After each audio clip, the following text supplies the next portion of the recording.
Okay, thank you everyone for joining me. We're still on Sept Yoma, which is about Yom HaKippurim, but I think the Masechta will take us a lot longer than the 10 days or so that we have until Yom Kippurim.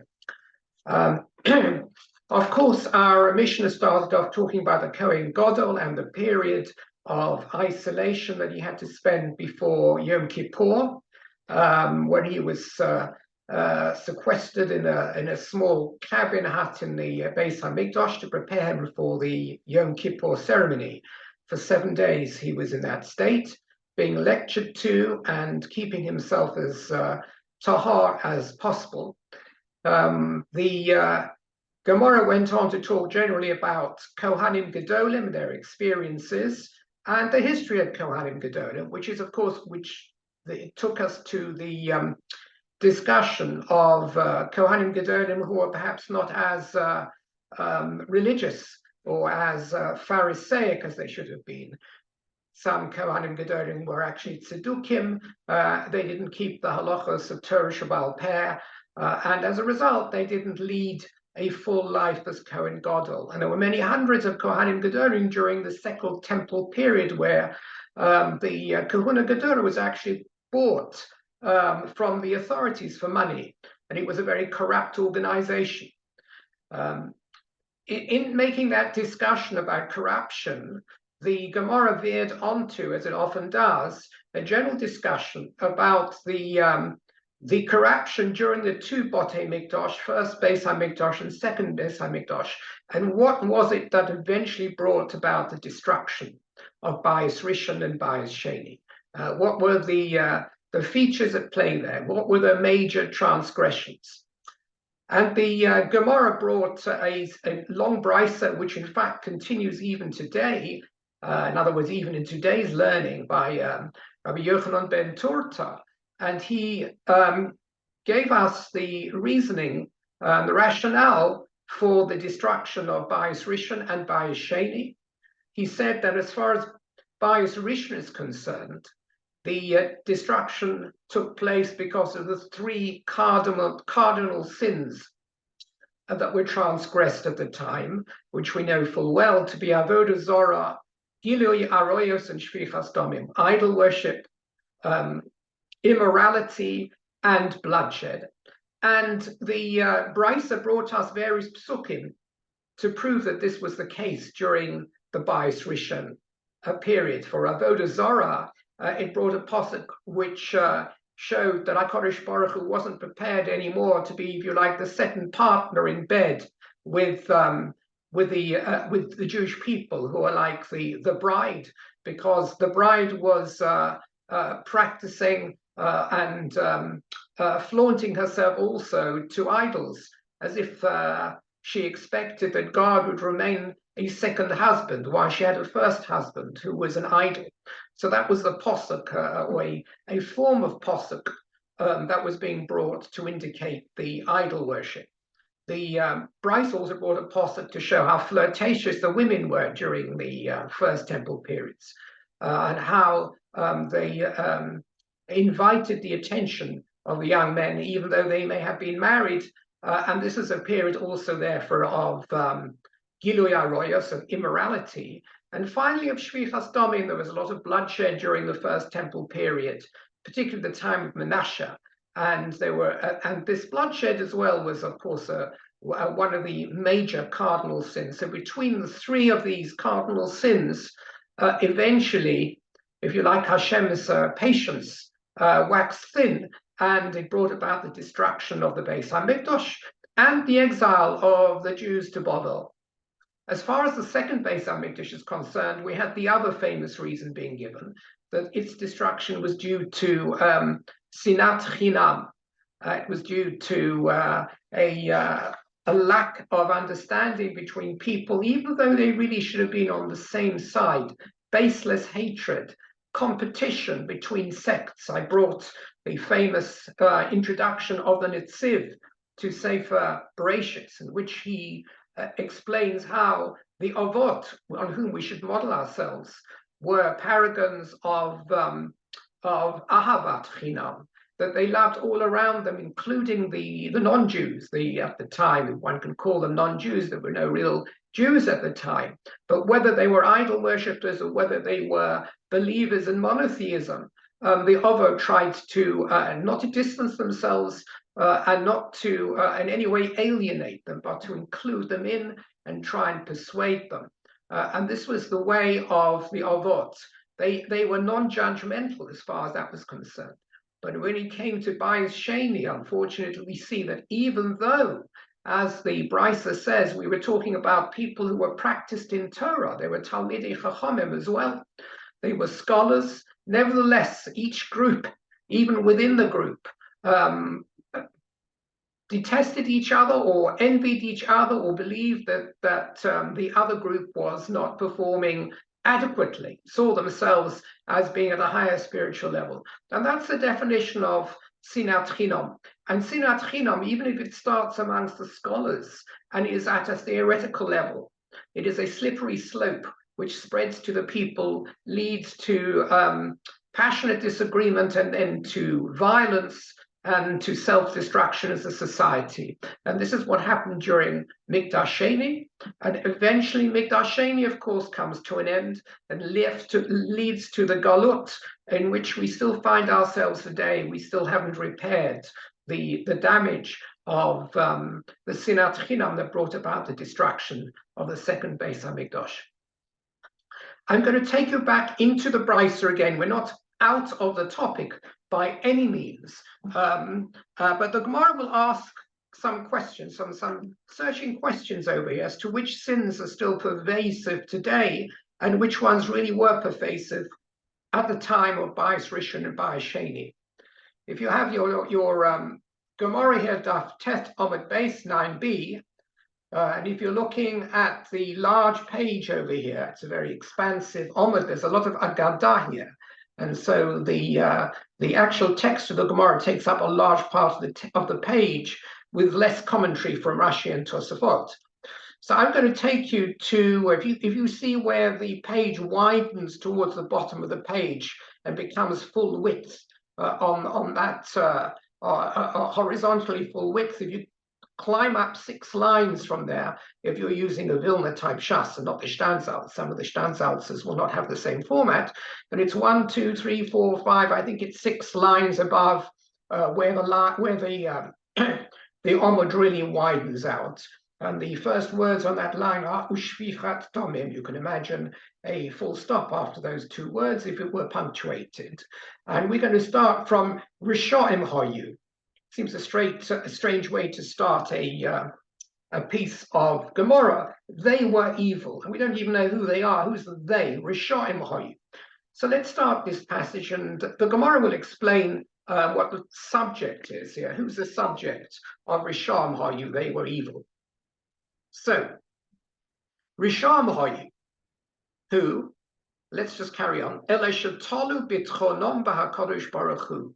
Even though they were evil, these people, the people who we will identify in a moment, they placed their trust in HaKadosh Baruch Hu. Let's have a carry on with the next few words, and that's the end of the little extracts of Brisa. Now the Gemara interrupts to tell you what we're talking about. Who were the Rishoyim? Asa'an, says the Gemara, we must be coming on to Lemikdash Rishon. We just dealt with the second Beis HaMikdash and Sinat Chinam. But here the Brisa harks back to the people at the time of Bayis Rishon, which brought about their discussion. They were considered to be Rishoyim, says the Gemara, in interpreting this Brisa here. But even though they were Rishoyim, remarkably, they held trust in HaKadosh Baruch Hu. Tola b'tchonom. They trusted and relied on the security that would be provided them by HaKadosh Baruch Hu, despite their sins, and they thought all would be well, and the Beis HaMikdash would not be taken away from them. Let's go on and see how the Brisa knows this, that they had bitochon in HaKadosh Baruch Hu. Dichsiv, as the Pasuk says in Micha, and we'll examine this Pasuk a little bit more carefully when I share the screen. Let me just read the Pasuk with you straight from the Gemara before I share screen. Rosheha b'shochat yishpotu. This is a statement of condemnation by Micha, who is a contemporary Yeshayahu, and he is reprimanding the kingdom of Judea. Rosheha b'shochat yishpotu. Their heads, their chieftains, they judge b'shochad with bribes. V'chohaneha, and its kohanim, its priests, b'mechia yoru. They will teach only at a price, only at a fee. Univieha, and its prophets, bekesef yiksomu. They will divine images if you pay them silver. V'al Hashem yish'anu lemo. Nevertheless, they rest and they rely and they feel that they are supported by HaKadosh Baruch Hu despite all this, by saying, Halo Hashem b'kirbeinu, does not Hashem remain in our midst? No savo aleinu ra, no harm will befall us. We may be doing all these things, we may be a corrupt society, but we believe in HaKadosh Baruch Hu, and He will defend us, He will protect us from any enemy. I'll just share the screen with you. We look at the posuk inside, if you like. Let's share the right screen. It's this one. Okay. I've just started here with a verse before. Shimon or Roshei Beis Yaakov, or Katsine Beis Yisrael. If you read the English here, they hear English, they hear Hebrew translation is reasonable. Hear this, you rulers of the house of Jacob, you chiefs of the house of Israel. Hamita'avim mishpat, who detest justice, ve'es kol ha'yeshara ya'akshu, and make crooked all that is straight. Bonei Tzion b'domim v'Yerushalayim ba'avla, says Micha, who build Zion with crime. Instead of building it with justice, you build Zion with crime, and Jerusalem with iniquity.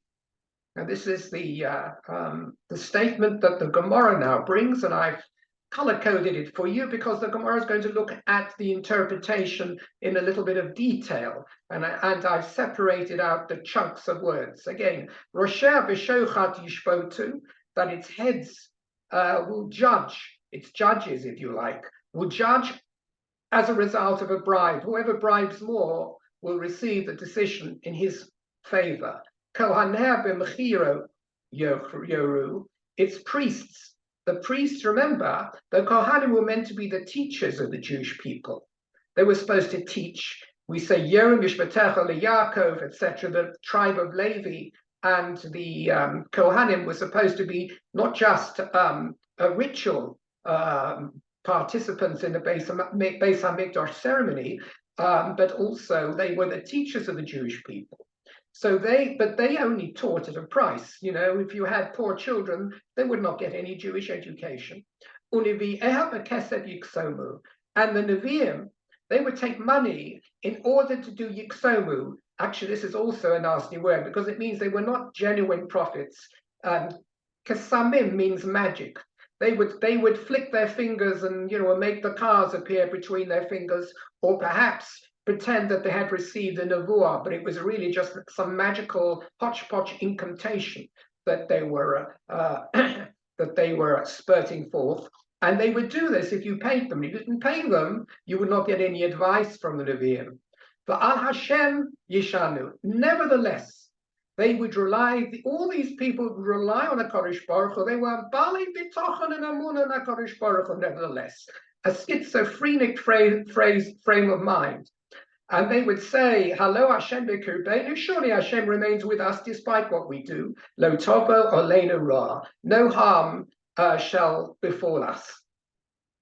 So if we go back again to the actual text on the Gemara, I've taken these words and explained them again. The Gemara actually says, Lefichach, therefore, Hevi HaKadosh Baruch Hu aleihem sholosh gezeros.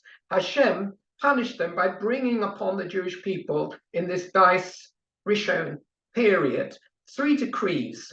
Shenema, as the posuk says, and here is the posuk, the very next posuk in the sequence in Micha, says, Lochein biglalechem Sion soder teferesh. That's number 1. And therefore, on account of you, on account of your iniquities, Zion shall be plowed as a field. Zion sodem techaresh. You see this statement of the Nevi'im appears in several places very similarly. Yerushalayim iyam tihiyah, and Yerushalayim shall become heaps of ruins. So I don't know whether that's actually the right translation, but it's probably not too bad. V'harabayis lebomos yah, and the Temple Mount, a shrine in the woods. That's interesting. A boma, a platform, a shrine in the woods. What does that mean? It means everything that you have will now be lost as a result. And the Brisa is saying they committed three terrible averas, and therefore they're punished in three ways. And that's why I've split this up into three phrases. So according to the way the Brisa sees it, these are three separate punishments, if you like. You could say they're all part of the mega punishment of the destruction.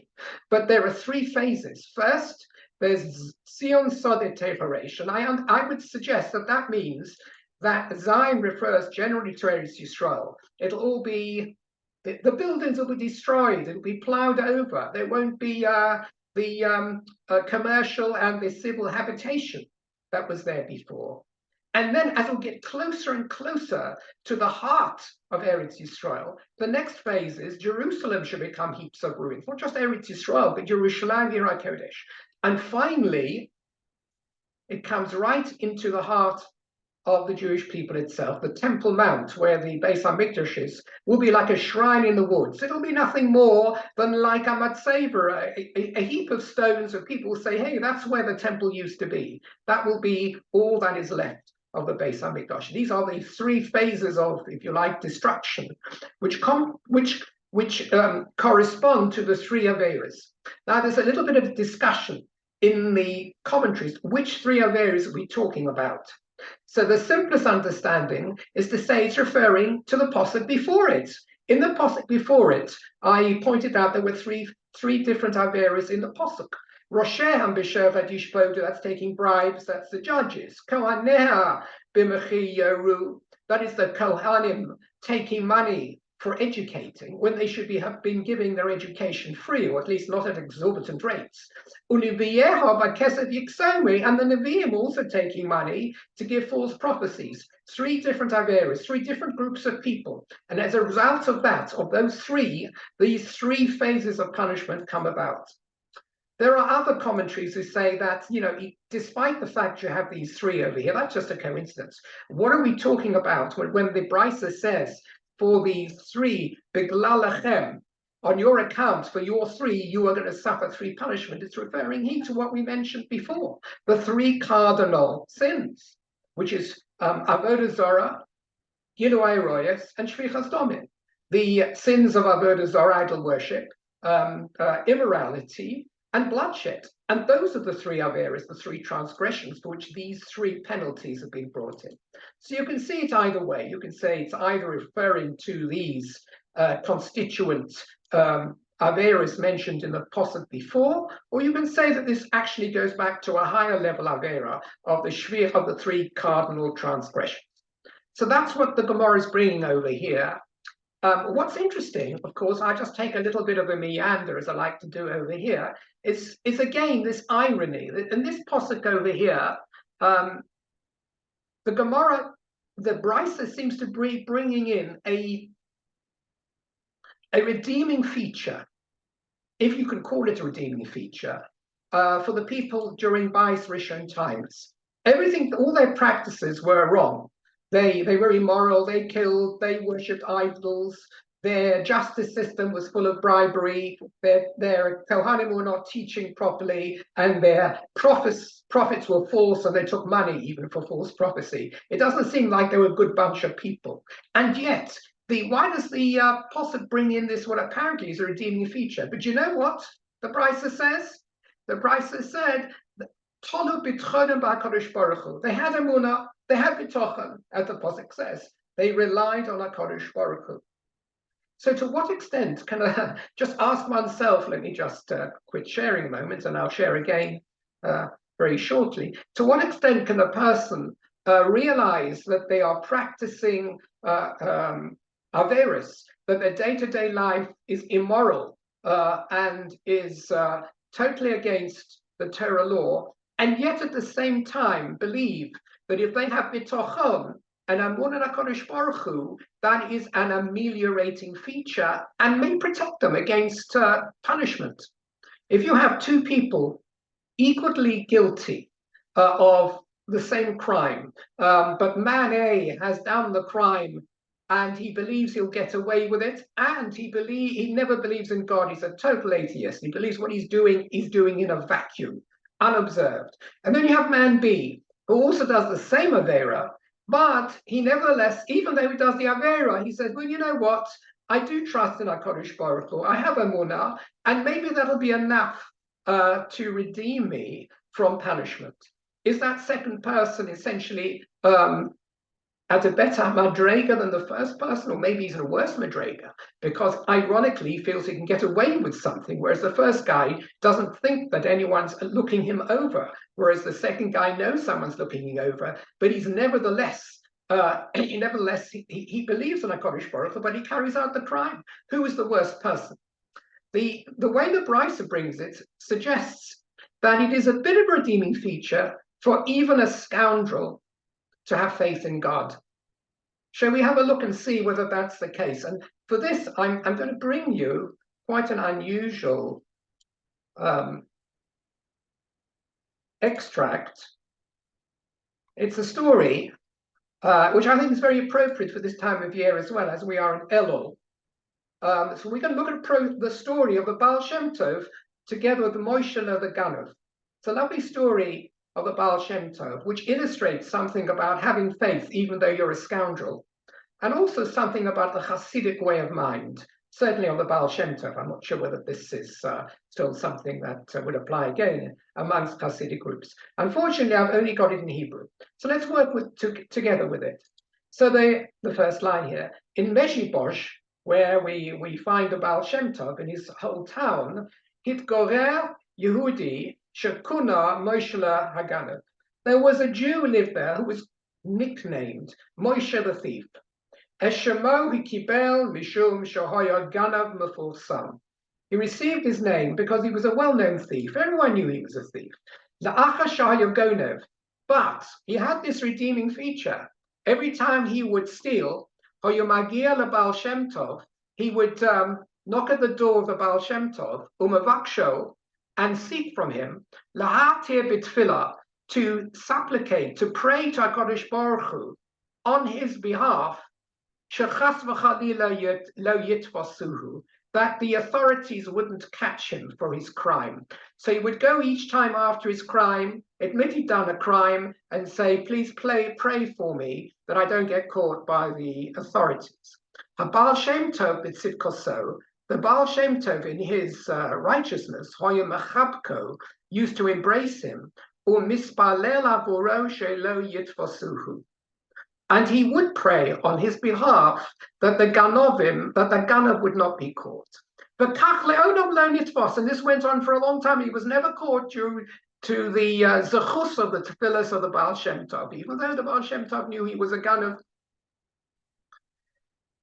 The story goes on. Be'ikvus hahekoros im haBaal Shem Tov, in the continuation of his friendship with the Baal Shem Tov, Moshe hechlit, he finally made a decision. From in future, I'm only going to steal from wealthy people. Before that, he'd stolen from the wealthy and the poor. He was an opportunist. Now he's become a Robin Hood. He's only going to steal from the wealthy. He sees that as a way, it's a bit of a Baal Tshuva. I'm only going to steal from the wealthy. It doesn't make any difference to them, does it? La'acha pa'omim misbasher, give him the Baal Shem Tov. And so after further occasions that he reached the Baal Shem Tov and asked him, he came to conclusion that, you know what, I'm going to be a complete Baal Tshuva, I'm going to stop my thieving altogether. But what happens, we'll see in the next lines, that the story, the plot thickens. One day, a very wealthy, if you like, baron of the Russians came to the town, to Meshibosh, and Moshe has such a powerful Yetzer Hara that he couldn't hold himself back. It looks as though he was a bit of a pickpocket, that he went around and was able to steal gold watches and the like. The Gonav Mimenu Shloshim ruble, and he managed to get away stealing 30 rubles in cash from this very wealthy baron. So Miyad Acha Haganeva, as soon as he committed the theft, as usual, Rotz Moshe Leveso Shel Baal Shem Tov, Moshe ran to the house of the Baal Shem Tov, so that he should pray that he shouldn't be caught. After all, stealing from a Russian baron is going to leave me in real shtuk if I am caught. Ulam, Baal Shem Tov Kavon Nifta Liolam Shekula Tov. When he arrived, he found that the Baal Shem Tov wasn't alive anymore. He had been nifta. So what address does he have now in order to obtain tefillos on his behalf? So Moshe Yoda Malas didn't know what to do with himself. Ubikesh brocha me'echat ha'talmidim yamshichin darcho shel Baal Shem Tov sheyavorach otho shelo tfuotho. So he went and pleaded with some of the talmidim of the Baal Shem Tov to carry on in the Baal Shem Tov's derech, to bless him that he should not be caught. Ach, ha Talmud tzorach alev, but the Talmud shouted at him, Ganav you, li'olam lo avorech ganav, I'm never going to give a bracha to the Ganav, uf mikan, off with you, utisbayashlach, you should be ashamed of yourself.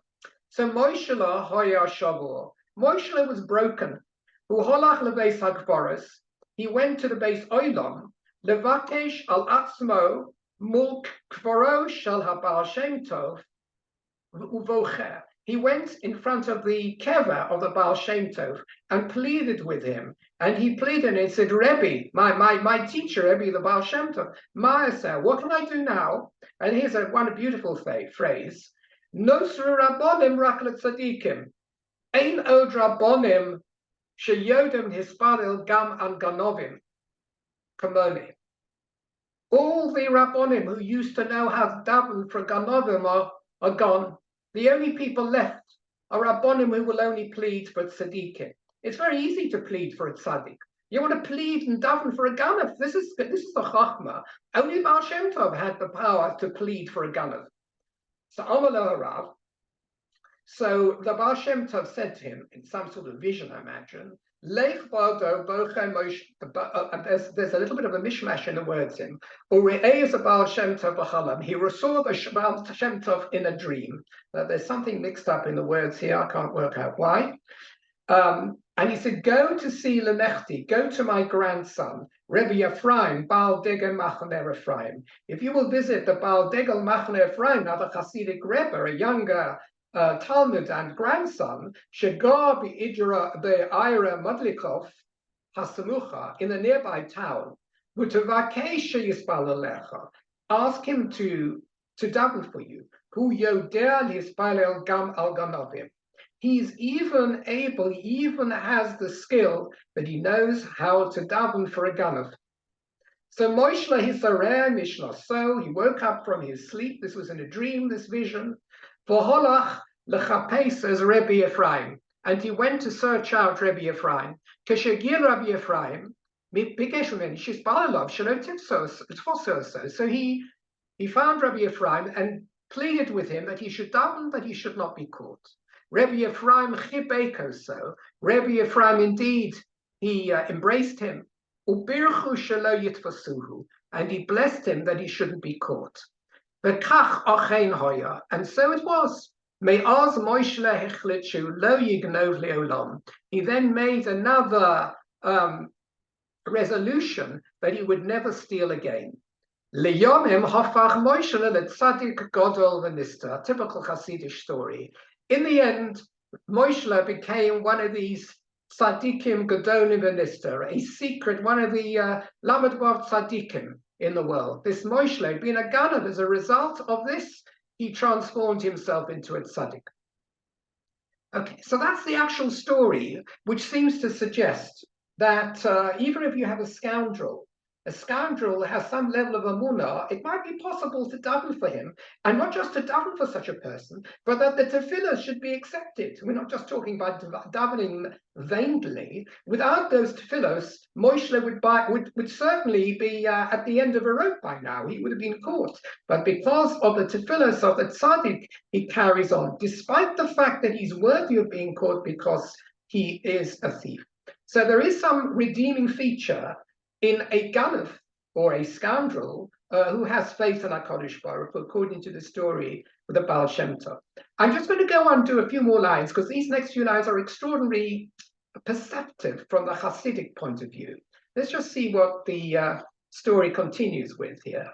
Rab Meshulam Zusha, Me'anyapoli, another Hasidic Rebbe, Loma Drochem Mispa Ba'avodas Hashem Midarko Shel HaGanav. He learned he taught a number of lessons about how one could be Oved Hashem, how a person should Oved Hashem from the practices of thieves. In other words, if you look at how thieves disport themselves and their practices, it's a limud that can make you into a better person. Not a worse person, but a better person. Howbeit, Matzniya Leches, here are the qualities the Rabbi Shulam learned from a ganav. Here are his qualities. They're negative in terms of his practice, but they're positive in that they can be applied to us in a way which is constructive. The first is he's matzniya leches. What does that mean? He goes very betzina, privately and humbly. No thief waves his hands around, and his gun around in the air before he carries out his crime. He doesn't want to be seen. He's tsanua, and tzanius is a great thing, both for a man and a woman. So that's the first practice which is useful for us. He's ma'amid atzmo b'sakona. He's moser nefesh. He's willing to take risks in order to carry out his trade. Because a ganav is always taking risks that he may be caught, particularly in medieval times and ancient times. And a Jew should also, if he is going to practice as a Jew, sometimes it's not so easy for a Jew to practice in the modern world, and he may find himself at risk, whether it's a material risk of danger, whether it's a risk of losing his job, or whatever, or a risk of being considered silly, whatever. A Jew has to be able to put his foot forward and be proud of himself in the same way, and risk whatever the consequences of his religion, the same way as a ganav. To a ganav, dova cotton choshev, be'enov gegodol. Even a small thing is important as a big thing. What does that mean? We're talking about an opportunist ganav. A ganav who sees an opportunity, he's not necessarily going to say, well, that's only worth 5,000 shekels. I'm up for bigger game. Anytime he sees an opportunity to steal something, he has almost an instinct to take it. If he feels he can get away with it, he will take it. As a Jew, we need to do the same, which is that when we have different mitzvahs in front of us, instead of ignoring something, we like in the Perik and Mishnah in Pirkei Avos, you don't know really how to evaluate a small mitzvah against a big mitzvah. Even the small mitzvah, even a mitzvah cotton, is something we should embrace as an opportunity. Also, Omal v'shokate b'tircha gedola. He actually is terach himself. He has to go through a lot of bother, the ganav. The ganav has to know, he has to be able to dig his way in. He's obviously working during the night. He may go hours, without any food or any water. Everything he does is going to require him great bother. He may have to stake out his victim. All those tirchos, a Jew has to go through tirchos in order to be able to practice as a Jew, in order to make a living and also take time out to do the mitzvahs. Zoris is enthusiastic. If you weren't, as a ganav, if you're not enthusiastic, you would back down straight away, because every job you do as a ganav is a challenge. You have to be willing to face that challenge, and a Jew has to be willing to face challenges. This is really cute. Ein dover na'ul b'fonov. No door is locked before him. Nothing is locked about ganav. His profession is about going through locks. He picks locks to get in. In other words, when he sees an obstruction to what he needs, he gets through the obstruction. Otherwise, he wouldn't be a ganav. He would be a failed ganav. And a Jew also. He will often find obstacles in his path to performing as a good Jew. Ein davar no b'fanav. That's a good characteristic for a Jew to have as well, that he knows what he has to do, and even though it may be difficult, there may be obstacles in his way, he bypasses or he overpasses those obstacles. He's boteach umekaver.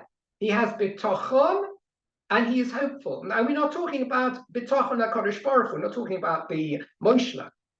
No Ganav goes into a job if he doesn't think he can do it. He trusts that he's capable of getting into that house and making the burglary, and he's hopeful that he'll get away because he does a little evaluation. And even though there's a risk, and even though it's difficult, he has bitochon and he's hopeful. And a Jew as well should have bitochon in HaKadosh Baruch Hu and be hopeful that everything will come out right. Also, Gam imhu lo hitzliach b'pam harishona chozer pa'amim rabos ba'od. A ganef, some ganovim, they try to break in one day, it doesn't work, didn't work. The guy was at home, he'll come back the next day. A thief isn't put off by the loss of a single opportunity. He will search for a second opportunity. As a Jew as well, sometimes things don't go our way. We shouldn't say to ourselves, well, Hashem doesn't want us to do this, or I tried and it didn't work. HaKadosh Baruch doesn't want me to make an effort to do it again. We're supposed to be chozim pa'omim rabos. We should go many times. And so from the negatives, the way a thief applies themselves to the negatives, we should be able to apply ourselves to the positives. I also say this statement here: the Baal Shem Tov,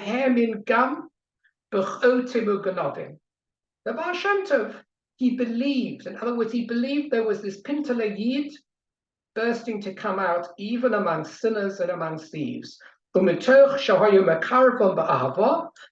he was mekariv them in love, gam hachotim hayu shabim b'nitshuva. There also, he was able to bring them to tshuva. As we saw, this Moshla became a tzaddik nista because of his love and his connection with the Baal Shem Tov and his grandson.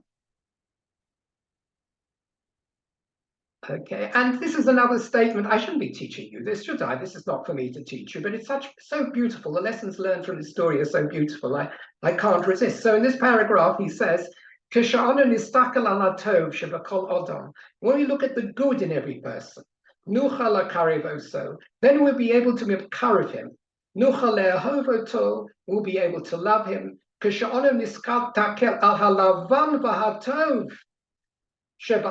When we look at what is white and what is good in our fellow man,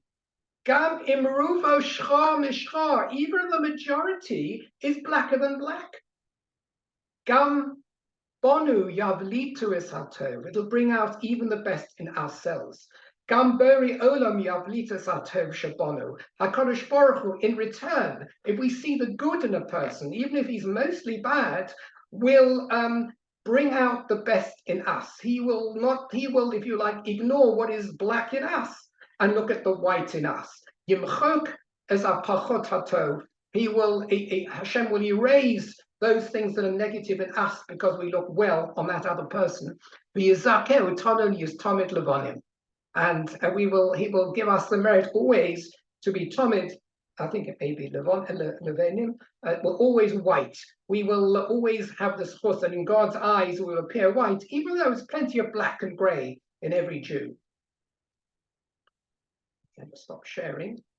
Okay, so that was a little bit of a diversion on the issue of being Tola B'Tchona HaKadosh Baruch Hu, but quite an appropriate message as well as we are now in Elul. So I'm going to take us back now, if you can find your way back to the Gemara. The Gemara is going to ask a kasha now on what we've learned so far. And we are on Ubimikdash Rishon Lo Have Beisinas China. The Gemara asks over here, 1 second. I'm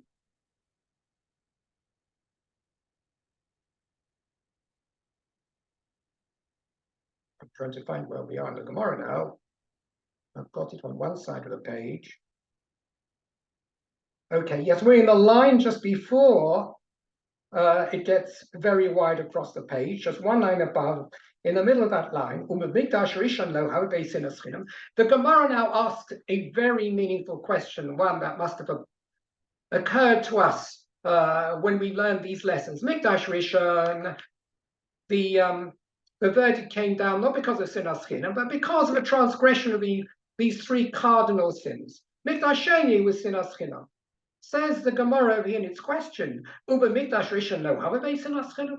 Are you saying that the place Beis HaMikdash, all the Averis were the transgression of these cardinal sins? But there wasn't sinas chinam. Surely there was plenty of sinas chinam in the Mikdash Rishon as well. Why just load this Avera on Bayis Sheni jury? What about the jury during Bayis Rishon?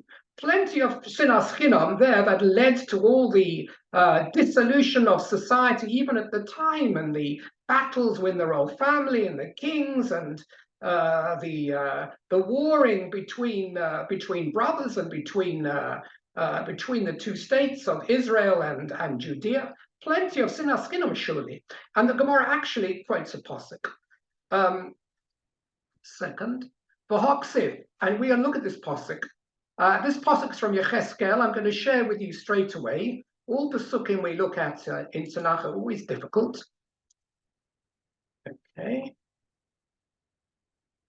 Okay, Yecheskel.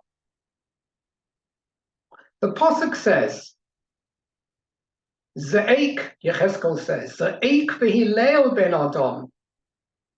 Cry and wail, O mortal. Ben Adam may be referring to Yecheskel, HaKadosh Baruch Hu really saying it, or maybe referring to people in general. Ze'ak v'hilel ben Adam, ki hi choysa ba'ami. For this will befall my people. I'm not sure it really means will befall. This is something which is ever present in my people. Maybe it might be another translation. He b'chol nesiyei Yisrael. This shall befall, if we use his translation here, all the chieftains of Israel, the nesiyei Yisrael. Who are they? Megurei el cherev hoyu es ami. Difficult to translate that. So let's see what Safaria says. Megurei el cherev hoyu es ami. So he says, they shall be cast before the sword together with my people. These chieftains, etc., will be cast towards the sword together with my people. Lochein safek al yerech. Therefore, strike your thigh. They used to strike their thighs, it's a bit like hitting yourself on the forehead, which means oy vay, oy vay. It's a sign of grief, it's a sign of mourning, it's a sign of distress. To who? The megorei el cherev hoyo es ani. So the simple translation, they shall be cast before the sword. It could be translated, they shall be driven towards the sword. Yes, el cherev. In other words, they will be cut down eventually. They will be driven towards the sword. But that's not the way the Gemara is going to be derishing now, because we're going to be explaining this pasuk in a way that's supposed to demonstrate that there was sinat chinam. There's nothing in the straightforward translation of this pasuk that talks about sinat chinam. So let's see how the Brisa understands it. Oh, this is the Gemara actually. Meguri el cherev hoyu es ami lochein safok el yorech. The Omer Rabbi Elazar said in explaining this pasuk, and not translating it like Safaria, but explaining it in the form of drush. Elu b'nei Odom. Who are we talking about? All these people who are eventually going to be in the sword. Who are they? These are b'nei Odom, people. And we'd have to understand this strange drasha. She'ochlim v'shosin zeh im zeh. They eat and they drink together with each other. They pat each other on the back. And then, they pierce each other with the swords in their tongues. Where on earth does this drasha emerge from the literal meaning of the words? Well, we'll have to work on it. You always have to work on a drash to see how the Chacham has learnt it. So he's learning it this way. Megurei el cherev. I said yuka means driven towards the sword, cast before the sword. Now, no. So Rabbi Elazar, this is the way Rashi understands it. It's very ingenious. Megurei el chereb. What is megurei? So they were megurei. What does it mean nowadays in Ivrit? Easy to see in Ivrit nowadays. When ani gar po, you say you live somewhere. You say ani gar. Megurei are those people who are living next to each other, neighbors. So the megurei is referring to people who would be close to each other, be neighborly with each other. That's why Rabbi also said they would even drink with each other. These mugurei are people who are happy to drink with each other. In other words, they, in a sense, they show each other that they are friends. But when it comes to their how they view each other, it's el cheref, they pierce each other, not literally with a sword, but with their sharp tongues. They pierce each other with their sharp tongues. And therefore, the Pasuk is saying, the people who will reach destruction as a result of their behavior will include those who are living, so to speak, as if they were close with each other and talking to each other. But when it comes to it, the way they describe each other is as if their swords could pierce each other. In other words, sinat chinam. This is almost a definition of sinat chinam. And these people will be brought to destruction. We have a very strange posuk that Gemara has brought. It's brought a posuk which is meant to indicate from Tanakh that in Bais Rishon there was also sinas chinam. Again, you might have thought that you could have gone through Tanakh and found many more psukim in which you see the way in which Jews interacted with each other that demonstrated more vividly sinas chinam. But instead, something I mentioned last week as well, the Brisa has chosen to ingeniously use quite a sophisticated drush on a verse that doesn't seem to say this at all when read literally. But in any case, the Brisa is taking this as an indication there was sinas chinam even during Bais Rishon. They pierced each other with their speech even during Bais Rishon. No one was happy to live with each other or to be non-judgmental. So therefore, there seems to have been sinas chinam. So the Gemara answers, it's true that you can learn this posuk as relating to the sinas chinam that was pervasive at the time, but you have to read the full posuk. You've just sort of read half the posuk and you've come to the wrong conclusion, says the Gemara. Hahi, that sinas chinam, which is referred to in the posuk in these words, megurei el cheref hayu es ami, they pierced each other with their tongues, that is, 1 second, I've lost it now.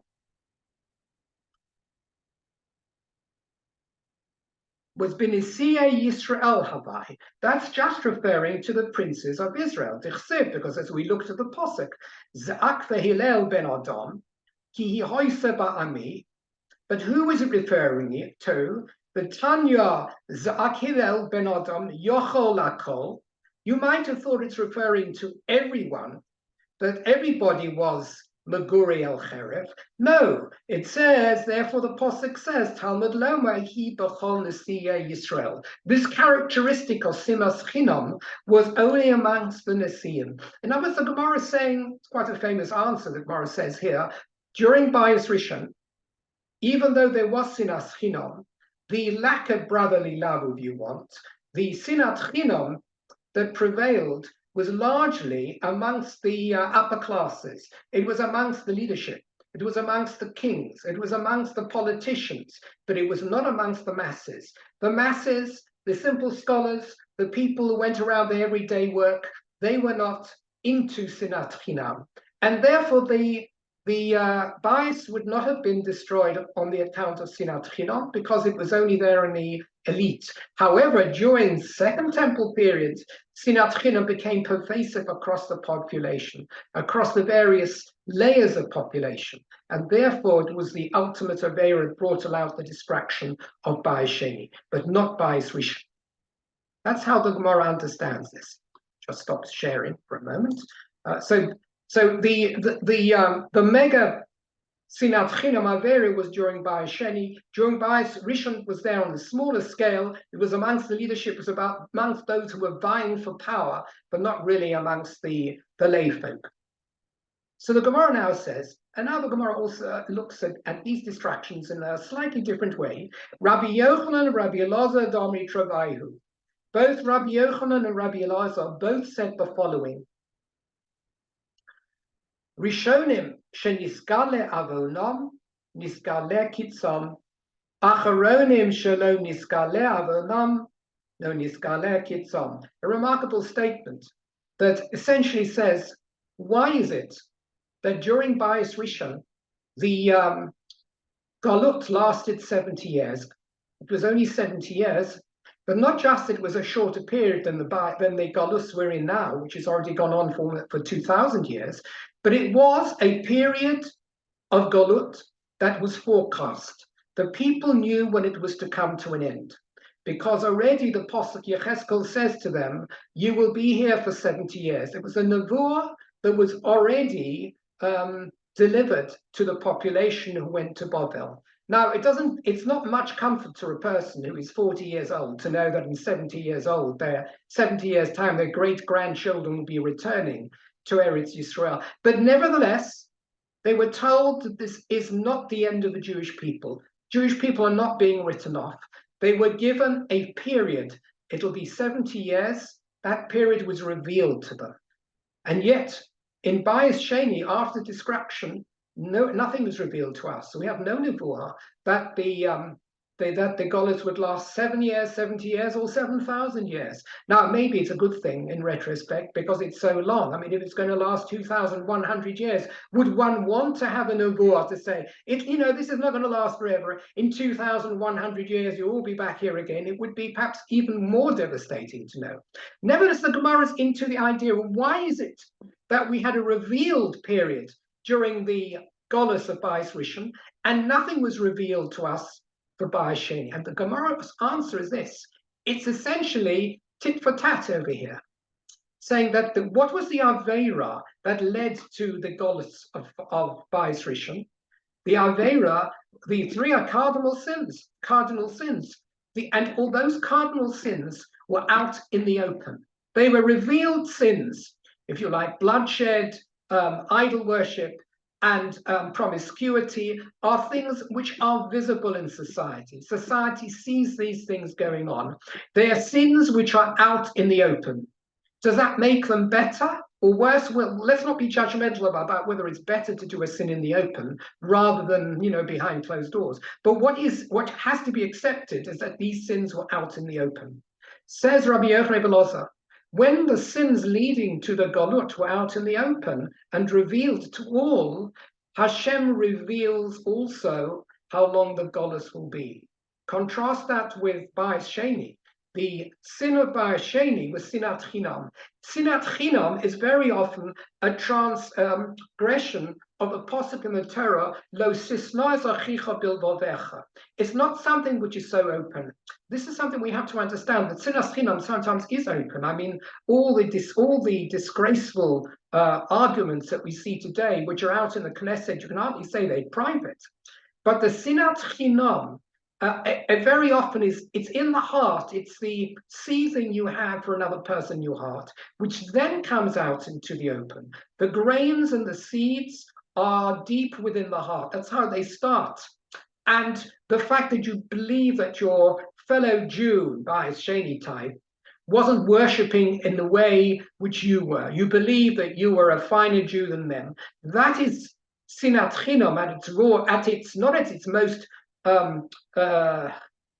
advanced stage and an open stage, but at its closed stage. So, and therefore you could say that the avon, the iniquity of Bayis Sheni, was not revealed. It was secret. People spoke badly of each other in their own homes. They thought badly even without delivering the message. Eventually it all exploded, but that's how it started. That's the sinat chinam. And because that was a concealed Aveira, was a concealed sin, the length of the Goddess has been concealed to us as well. So you might say that the Gemara is suggesting that revealed Aveira is, if in a sense, slightly lower in terms of severity than a secret Iberia. When you do things privately and you hold hostility against someone, that's worse than showing hostility more openly. That's a remarkable thing over here. And very often the Gemara that talks about the difference between a thief and a robber is brought into this. You know, if a person who robs publicly, at least he's shown that he's not, neither is he embarrassed to offend man, nor is he embarrassed to offend God. He's doing so openly. But a thief who burrows in late at night shows, he's showing that he's afraid of man. Something you do privately is something worse, because you're showing you're afraid of man. Whereas at least the person who is an open robber shows that he's not afraid of man and he's not afraid of God. They're all equal. He's not showing that he's only afraid of one entity being man. It's worse to do things privately, in a sense. If you're going to be openly expressing where you are, leave things in the open could be worse. And so as a result, we're still into the 2000 years. That's the way it's sometimes explained over here. So our Goddess has not been revealed to us. Whether it ends tomorrow, whether it ends in another 100 or 200 years, is something which is entirely open. Neither is, unfortunately, the Averos and Aschinam is pervasive throughout all the generations. Perhaps we're not into Avodah Zarah nowadays. We're not into Shefichas Domim so much either. Certainly not in a societal sense. Maybe on when there is a world war, that's quite another matter. And in terms of Gilui Royas, I imagine that's pretty bad as well today. But the cardinal sins are perhaps an area where Bais Sheni, and which continues in today, isn't in quite such a bad state. But as far as Sinas Chilim is concerned, that of course goes on, and it's something which is often below the surface, and it's what's below the surface which is the source and the seed of Sinas Chilim, which eventually explodes into the open. We'll stop over here. We're not going to have a share for the next few weeks. I mean, next week is, I believe, Tzom Gedalia, and after that there is Yom Kippur and Sukkot. So I think we'll probably resume after Sukkot. So, well, I'll send everyone a message when that's the case. But meanwhile, I wish everyone a Ksiva v'Chasima Tova, a good year, a healthy year. We should all have cause to celebrate, please.